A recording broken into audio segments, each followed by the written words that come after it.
burn, magbabibrate, ito wala yung malalaking chunk, ginagawa natin cacao. And then, the smaller particles, ginagamit na natin siya as compost. Sa part, pinadala sa part, ginagawa sa taba, sa lupa. Okay, may kasama ko yung guys, sa tagal na ng cacao, sa cereal, na naligo ka sa sa'yo ng machine.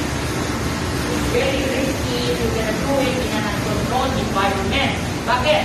The cacao that's being processed na sinitulog o niro-roast mo are exposed to the elements, bird droppings, any insects, minsan unhygienic conditions, which can contribute to pathogenic growth or food poisoning, salmonella, etc. And for us to control that, we are exposing the cacao firstly to 185 degrees centigrade, which is a kill step for most pathogens.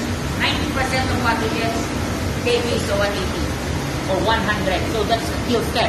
And we have our cacao husk na pinagamit sa TV na 1045. And we repack it and clear for any salmonella or pathogenic. That's why malakas ang loob namin to introduce the cacao. Ito yung husk. Ito yung ano. Upon, pinag-iwalay siya to the sector. These are the powder or yung powder natin.